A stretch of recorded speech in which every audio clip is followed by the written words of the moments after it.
Most people are unaware of the fact that it takes 2.1 children per female just to break even, have zero population growth. Now, America was at a rate of about 3 for many years, but starting in 1970, that number went below 2.1 and it stayed there ever since. Just as there can be exponential growth in population, there can also be exponential decline in population. How about our influence in our world? We influence the future through our children ultimately. So what do you think, Dad? What do you think? Just put it in the salt. Thanks. Someone has said a child is like a missionary that we send to a time that we ourselves will never see. Not just a place, but a time. They're missionaries to the future. These 12 kids are precious.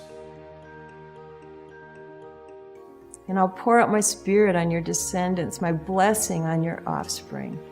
There's so many verses he gives you that we've got to hang on to.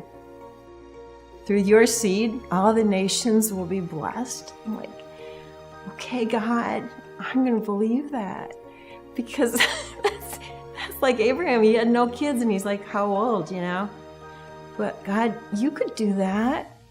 I'm from this tiny little town in Western Illinois. Who am I? I wasn't even a Christian until I was in college. Hello, I'm a broken one.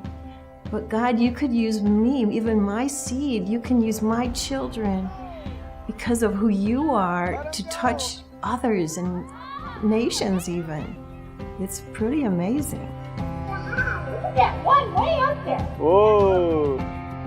Our third-born child, born very strong-willed and challenged raising, but like we often say, you know, strong-willed is just leadership taken a little bit too far. And certainly Alicia is a leader. She's a mother of 5 herself now, as a teacher. My shoulders are up, and I'm proud of myself. And has influenced tons of lives. She's married to a pastor, and they're just touching lives daily.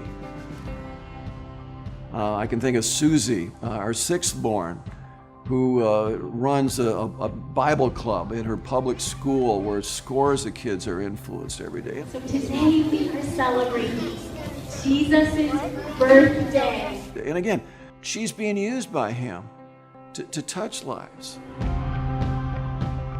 We've got a professor, we've got some teachers. Our oldest is a teacher in high school, and just showing love to her students. I mean, they come back to her and tell her how they love her.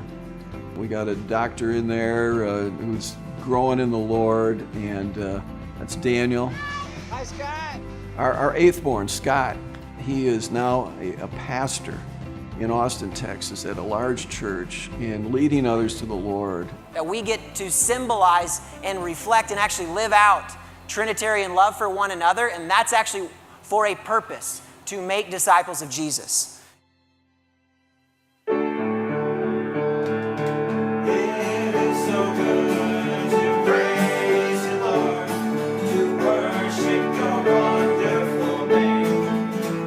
Our youngest Nathan, again, working at IBM and being a witness to his fellow workers there.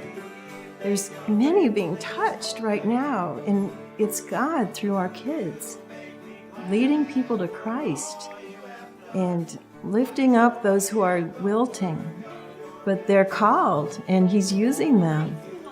I'm just in awe. I said, God, how'd you do this? I feel wealthy in knowing these incredible children that, humanly speaking, if I was in charge, I wouldn't even know, and I wouldn't know what I'm missing. So what a privilege to serve such a great God.